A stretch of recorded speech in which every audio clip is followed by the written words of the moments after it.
If you want to change your results, you have to change what you give your attention to, because attention is the steering wheel of your life. Focus isn't just a productivity trick. It's the organizing principle that turns scattered effort into forward motion. Think of your mind like a lens. When it's unfocused, the light diffuses. Lots of energy, little impact. But when you focus, you concentrate that light into heat. Heat becomes fire. Fire forges outcomes. That's the power we're talking about. Now here's the truth most people miss. Focus begins with subtraction, not addition. The world is screaming for your attention. Apps, alerts, opinions, endless options. You can try to do it all, but that's a negotiation with mediocrity. The highest performers don't ask, what else can I fit in? They ask, what can I remove so the essential becomes inevitable? Focus is the discipline of saying no. No to the dopamine loop, no to the drama, no to the second best idea. When you cut the noise, what matters becomes audible. Psychologically, what you focus on expands. If you habitually focus on problems, your nervous system will scan for more problems. If you focus on possibilities, you prime your brain to find strategies. That's not a motivational slogan. It's how your reticular activating system works. Your brain filters reality according to the questions you keep asking. So ask better questions, not why is this so hard, but what is the next controllable action, and not what if I fail. But what must I learn to win? Direct your questions and you direct your focus. Direct your focus and you change your state. Change your state and your behavior follows. Philosophically, focus is an act of will. It's choosing a North Star and aligning behavior with it. Most people treat focus like weather. Some days it's sunny, some days it's not. Don't outsource your destiny to the climate. Choose it. Decide what your life is about, and let that decision simplify everything that comes after. The Stoics called this living in accordance with nature. Yours. If your nature is to build, then build. If it's to serve, then serve. If it's to master a craft, then apprentice yourself to the process and allow focus to make you a student of the long game. Practically, focus is a protocol. Start with a singular outcome that actually matters. Define it so clearly you could recognize it in the wild. Increase revenue by 20% by December 31. Run a 10K in under 50 minutes. Publish the first chapter by Friday. Then engineer your environment to protect that outcome. One input, one task, one block of time. Close the tabs, put the phone in another room, create a pre-game ritual, 2 minutes of breathing, reviewing the outcome, listing the first 3 actions. You are training your nervous system to associate that ritual with deep work. Over time, it becomes automatic, like tying your shoes before a run. Focus also requires emotional management. Distraction is often a symptom of avoidance, avoiding the discomfort of uncertainty, the friction of learning, the exposure of being seen trying. When that discomfort rises, don't run, name it. This is uncertainty. This is the edge of my growth. Then replace avoidance with micromomentum. 5 minutes, 1 paragraph, 1 email, 1 call. Discipline will take the handoff from there. Consistency will keep the ball moving, and resilience will get you back up when you inevitably stumble. Focus is the doorway. Those other qualities are the pillars that keep you inside the room long enough to do something extraordinary. Remember, you don't need more time. You need more intensity per unit of time. 90 minutes of undiluted concentration can outperform a week of scattered busyness, so set a timer, commit to a sprint, and make a promise to yourself you actually keep. Keep it once, and your confidence grows. Keep it repeatedly, and your identity changes. You stop being someone who hopes and become someone who executes. Choose your target, remove what's in the way, ask better questions, control your state. Start small, go deep, repeat. That's how focus turns from an idea into a habit, and from a habit into a standard. When your focus is clear, your path is simple. When your path is simple, your progress is inevitable. Decide what matters, and make everything else surrender. Discipline is where dreams stop being concepts and start becoming calendars. It's the quiet agreement you make with yourself to show up, especially on the days you don't feel like it. Motivation is weather, discipline is climate. Motivation will come and go, but discipline sets the conditions that make growth predictable. If focus points your energy at what matters most, discipline is the repeated act of honoring that choice. It's not glamorous, it's not loud, but it's the most reliable engine of transformation you will ever own. Let's pull this out of theory and into your nervous system. Discipline is essentially a pattern of self-trust.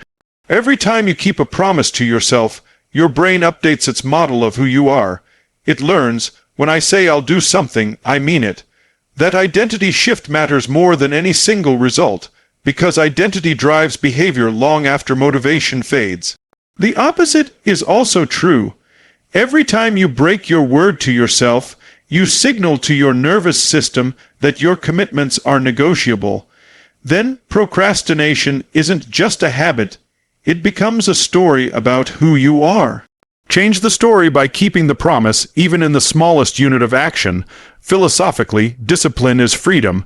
People think discipline limits choice. In truth, it eliminates noise so you can choose what you actually value. When you say yes to a standard, you're saying no to chaos.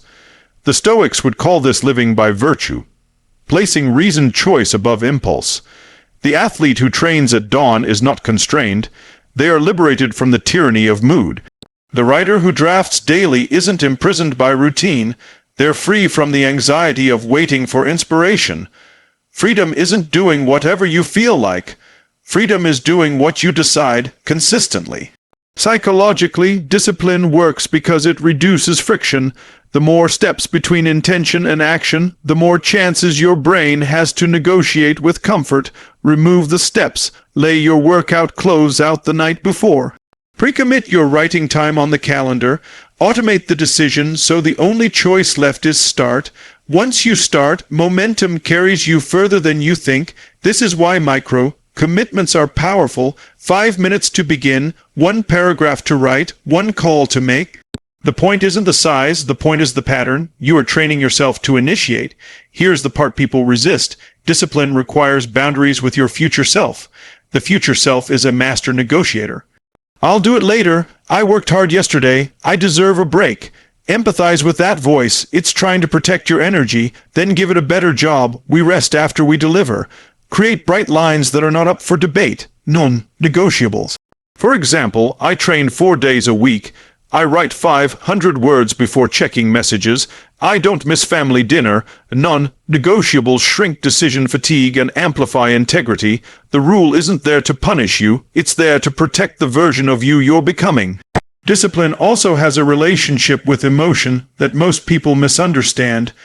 You don't need to feel disciplined to act with discipline. Action can lead and emotion can follow. When you act first, your state catches up. This is the power of rituals. A short pre-game routine, 2 deep breaths, review your outcome, choose the first action. Can anchor your body and mind to execution, regardless of mood. Over time, your ritual becomes a switch. Flip it, and your system enters go mode. And yes, you will miss. You'll slip, skip, fall short. Discipline doesn't demand perfection. It demands recommitment. The only unacceptable outcome is staying down. Build a recovery protocol. Acknowledge the miss without drama. Identify the trigger. Reinstall the next action. And get back in rhythm within 24 hours. That's what professionals do differently. They recover faster. The comeback is part of the plan. Tie this back to focus and forward to resilience and consistency. Focus chooses the target. Discipline moves the feet. Resilience keeps you moving when resistance shows up. Consistency compounds the gains. This is how goals become reality, not by waiting for the perfect day, but by creating a dependable day and repeating it. You don't have to conquer the mountain tonight. You just have to take the step you said you would take today. Make one promise you'll keep before the sun sets, then keep it. That's how ordinary days become extraordinary lives. Keep your word, especially to yourself. Pressure doesn't create weakness. It reveals where we haven't trained yet. When life squeezes you deadlines, rejection, uncertainty, your nervous system goes hunting for a pattern. If your pattern is avoidance, you'll retreat. If your pattern is resilience, you'll adapt. That's good news because patterns can be built. Resilience isn't a gift some people are born with. It's a skill you install, repetition by repetition, the same way you built focus and discipline. Start with how you interpret stress. Two people feel the same elevated heartbeat. One calls it anxiety and spirals, the other calls it readiness and performs. The physiology can be identical, the meaning is different. That meaning is your leverage point. When pressure spikes, run a simple script, name it, normalize it, navigate it. Name it, this is stress, this is uncertainty. Normalizing takes the shame out of the experience. Stress is energy preparing me to respond. Navigate by choosing one controllable action, one call, one paragraph, one rep. Direction converts agitation into momentum. Philosophically, resilience is choosing to be larger than your circumstances. The Stoics called it the dichotomy of control. What's up to you, what's not. Put your attention on what is yours, your decisions, your effort, your preparation. Let go of the rest without apathy, but with respect for reality. That posture is not passivity, it's power, because it concentrates your force where it matters. You stop negotiating with the weather and start steering the ship. Psychologically, resilience is the choreography of state, story, and strategy. State first, regulate your system. 3 slow breaths through the nose, longer on the exhale, will bring your heart rate down and return blood flow to your prefrontal cortex, the part that solves complex problems. Story next. The question you ask shapes the narrative you live. Instead of why is this happening to me, ask what is this training in me. Strategy last. Identify the smallest high-quality action that will move reality 1 inch forward and perform it now. State resets the body, story directs the mind, strategy moves the feet. Under pressure, your identity wants proof. Give it evidence. Create a resilience ledger. Every time you face something difficult and act anyway, record it. Presented to the executive team, heart racing, delivered clearly, ran when it rained, had the hard conversation without delay. Review this ledger before heist. Takes moments. You're reminding your nervous system who you already are. Confidence isn't a mood, it's a memory of your competence. Here's a reframe that changes the game. Don't aim to bounce back, aim to bounce forward. Fragile systems break under stress. Robust systems resist stress. Antifragile systems get better because of stress. Choose antifragility. Expose yourself, deliberately and progressively, to controlled challenge, cold shower for 60 seconds, present to a small group. Take a tougher workout. Publish the draft you've been hiding. Each exposure signals we can handle more. Skill expands at the edges of discomfort. Resilience is how long you can stand there with your standards intact. Recovery is not the opposite of resilience, it's part of it. A fatigued mind makes small problems look big. Protect your sleep like a mission, critical asset. Build micro recoveries into the day. 5 minutes of stillness, a short walk, a quick journal entry to offload mental clutter. Gratitude and perspective are recovery tools too. List 3 things going right and acknowledge the strength you're demonstrating by showing up. You're not escaping the fight, you're sharpening the blade. Tie this back to focus and discipline. Focus selects the priority under pressure. Discipline executes the next behavior, even with noise and doubt. Resilience is the capacity to keep choosing both when conditions are not ideal, which is most of life. Make it practical. Create a 2-line crisis plan. Line 1, when I feel pressure, I breathe, name it, and choose one controllable action. Line 2, after I act, I review what I learned and adjust. That's how setbacks become systems training you for bigger arenas. Pressure is a proving ground, not a prison. Treat it like practice for the person you are becoming. Choose to be larger than what you face. Distraction is the tax we pay for convenience, and too often we accept the bill without reading it. If focus is the lens and discipline is the ritual, then eliminating distractions is the architecture that holds both steady. It's not enough to want to do deep work. You must engineer a life where deep work is the path of least resistance. That begins with an audit, honest, unsparing, practical. Track where your attention goes for 3 days. Don't judge, just observe. You'll find patterns. The scroll after lunch, the 5-minute break. That becomes 40, the meetings that could have been emails. Awareness is the first lever of change. Once you know where the leaks are, you can plug them. The principle is simple. Reduce friction for what you want. Increase friction for what you don't. If you want to write, make writing easier than distraction. Place your notebook and pen on the table. Close the browser tabs that are sirens. If your phone is the problem, make it inconvenient. Airplane mode, another room, a drawer with a timer.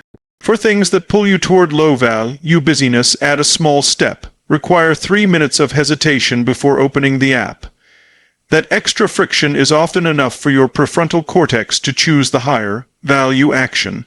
There's a philosophical truth here. Attention is sovereignty. To whom you give your attention is who you become. If your day is ceded to other people's agendas, news cycles, and the endless promise of novelty, you will not grow into a focused adult. You will remain a reactive child of stimulation. Choose sovereignty. Decide what deserves your attention because it aligns with your North Star, not because it's loud or urgent. Urgency wins attention by default. Importance must be defended. Digital minimalism is not asceticism, it's strategy.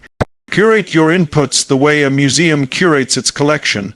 Not everything that arrives at your doorstep is worthy of hanging on your walls. Unfollow, unsubscribe, mute. Reduce the sources that demand a dopamine hit and replace them with sources that demand depth. Set specific times to consume information. News at 6:00 p.m.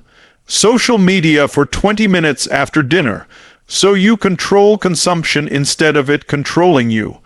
When you choose a slower intake, your mind has room to incubate ideas instead of always reacting. Guard your energy as fiercely as your time. Some distractions are not external, they are internal states. Anxiety, boredom, loneliness, meet those honestly. If you're reaching for your phone because you're avoiding uncomfortable feeling, address the feeling. Use micro practices, 2 minutes of breath work, a short walk, a note in your journal. Emotional awareness reduces the power of internal distractions and returns you to the task with clarity rather than escape. Design your environment to be an ally, not an adversary. The desk that invites clutter invites procrastination. The room with one clear workstation and minimal visual noise invites concentration. Use lighting, posture, and a simple pre-work ritual to cue your nervous system. A glass of water, a deep breath, a glance at the outcome. Rituals standardize the start of deep work so you don't negotiate with motivation each time. Social boundaries are equally important. Not every relationship requires access to your calendar or your attention at every hour. Teach people how to treat you by what you accept. Set expectation windows. I answer work messages between 9-11 and 4-5. Make family agreements for focused time. The easier you make it for others to respect your focus, the more likely they will. Finally, replace, don't just remove. Telling your brain no without giving it yes is a setup for relapse. If you eliminate doom scrolling, replace it with a 5-minute walk, a short call to someone who lifts you, or a deliberate breathing break. When distraction arrives, have a practiced alternative. The economy of attention is relentless, but you are not helpless. Build the architecture, design the rituals, and train your inner steward. Small environmental choices compound into a character that defaults to depth rather than diversion. Control the little things and the big things will follow. Protect your attention like the capital it is. Invest it in what compounds. Execution is not a one-time heroic act. It's a pattern you design into your life. You can have brilliant ideas, unshakable focus, and iron discipline, but without consistent execution, those strengths are like a well-tuned engine with no road to drive on. Consistency is the lever that turns repeated actions into permanent change. It is the arithmetic of progress. Small inputs, repeated, yield exponential outcomes. Think of it as compound interest for character. The math is boring, the results are astonishing. Start with the psychology. Human beings overvalue intensity and undervalue frequency. We romanticize the marathon and ignore the daily walk. Yet it's the walk that builds the capacity to run the marathon. Why? Because our brains and bodies learn through repetition. Each repetition stores not just muscle memory, but identity evidence. You don't become a writer by waiting for inspiration. You become one by showing up and producing words again and again until your nervous system learns you are the kind of person who writes. Identity lags behavior until behavior becomes so regular it rewires belief. Philosophically, consistent execution is a moral architecture. It's the decision to honor your commitments to a future self. When you do the small things you promised to do today, you are building a covenant with who you will become tomorrow. That covenant is powerful because it collapses ambiguity. Instead of asking whether you feel like it, you ask whether you keep your agreements. That shift turns desire into destiny. Make execution procedural. Break outcomes into the smallest repeatable units that still matter. Want to finish a book? Commit to 300 words a day. Want to build strength? Commit to 3 focused workouts a week. The trick isn't to find a gargantuan block of time. It's to establish a pattern so friction is minimized. The fewer choices required to start, the more reliably you will. Ritualize the start, a 5-minute setup, a specific playlist, a posture, a 2 breath centering. Rituals change the decision from should I to I do. Measure what matters, but keep it simple. Complexity kills repetition. A single daily metric, words written, sales calls, minutes of practice serves as your fidelity gauge. Track it visually. A calendar with an X is a surprisingly strong psychological device. It is not vanity, it is feedback. Feedback tells you whether your system is working. When you miss, investigate without drama. Was the goal realistic? Was the environment hostile? Did you lack recovery? Fix the system, not your willpower. Iteration matters more than perfection. Execution is a loop. Plan, act, measure, tweak, repeat. The fastest way to improve is not to wait for perfect technique. It's to get into the feedback cycle and refine. Professionals ship rough drafts, learn, and ship again. Amateurism is characterized by endless polishing before action. Replace it with disciplined iteration. Each cycle expands competence and reduces fear, because the unknown becomes known. Accountability amplifies consistency. Public commitments leverage social energy to keep you honest. Tell one person your plan, not to grandstand, but to create a living mirror. Better yet, build a cadence of review with someone who cares and can give you reality. Weekly check-ins, brief progress messages, a shared scoreboard. When your commitments matter to others, your internal negotiation loses power. Respect recovery as part of execution. You cannot sustain intensity without rhythm. Sleep, nutrition, micro, breaks, and emotional replenishment are not indulgences. They are inputs to execution capacity. Without recovery, your repetition becomes brittle and mistakes compound. Plan for seasonality, phases of push and phases of deliberate rest, and you will sustain higher levels for longer. Finally, make the smallest possible promise to yourself and keep it. Keep it once, and you earn a deposit of trust. Keep it again, and it becomes habit. Keep it enough, and identity shifts. The path to mastery is not a straight line. It is a pattern of daily commitments, refined through feedback, protected by ritual, and fueled by recovery. That is how ideas become industries, how goals become portfolios of behavior, and how ordinary people become unstoppable forces. Do the smallest thing you can commit to today, and then do it again tomorrow. That repetition will carry you further than a single act of will ever could. Being unstoppable is less about having superhuman talent and more about cultivating a set of habits and truths that make quitting irrational. Unstoppable people are not immune to fear, fatigue, or failure. They simply create systems that allow them to move forward despite those forces. That's the core distinction. It's not absence of difficulty. It's the presence of practices that convert difficulty into fuel. When you combine focused attention, deliberate discipline, hardened resilience, a distraction, proof environment, and relentless execution, you are no longer fragile. You become a process, reliable, repeatable, and difficult to derail. Start with the inner architecture. Unstoppability is a posture of identity. Most people chase goals as if success is a destination. The truly unstoppable adopt an identity first. I am someone who finishes what I start. I am someone who learns faster than they fear. I am someone who serves at scale. Identity is not a slogan. It's the operating system that selects actions without negotiation.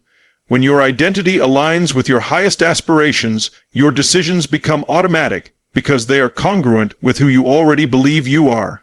That's why we train the small things, because they become evidence for the larger story. Next, reinforce structure with redundancy. Systems that are single point of failure create fragile victory. The unstoppable build backups, alternative plans, diversified skills, multiple income streams, regular recovery routines. Redundancy is not wasteful, it's strategic. It allows you to absorb shocks without derailing the mission. When one channel fails, another sustains momentum. Make your career, health, and relationships resilient by not depending everything on a single variable. Redundancy preserves your ability to act. Emotional mastery is another pillar. You will face moments when your body says stop and your mind wants to stop. The difference between those who persist and those who quit is often a single practiced step. Name the emotion, breathe into it, and choose the next small action. Don't mistake intensity for truth. Feelings are data, not directives. Train yourself to use them diagnostically. This is fatigue, I need rest. Or this is fear, I need a small exposure to build competence. Turning emotion into information preserves momentum without ignoring legitimate limits. Culture matters. Surround yourself with people who enforce the standards you aspire to. You become the average of the 5 closest people you spend time with, not in a mystical way, but in a behavioral and normative way. Establish a circle that asks for evidence, that celebrates effort, that tolerates honesty and intolerance for excuses. Culture amplifies consistency. It turns individual habits into collective reinforcement. If you want to be unstoppable, don't attempt it in a vacuum. Curate your environment and your tribe. Decision velocity is a practical lever. Unstoppability demands fast, high-quality decisions. Paralysis by analysis is the enemy of momentum. Create decision rules that compress judgment, principles you apply automatically when speed matters. When stakes are lower, default to experimentation. When stakes are high, rely on core principles and chosen advisors. The faster you decide and act, the more feedback you receive, and feedback is the raw material of growth. Finally, view setbacks as tuition, not punishment. Every obstacle is an enrollment fee for the next level of competency. When you reframe failure as data and tuition, you stop personalizing loss and start extracting curriculum. Keep a resilience ledger. Document what failed, why, and the next experiment.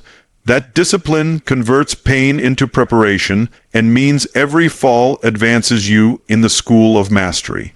All of these elements create a compound effect. Focus narrows your aim, discipline powers the repetition, resilience lets you persist under strain, a distraction, proof environment protects your bandwidth.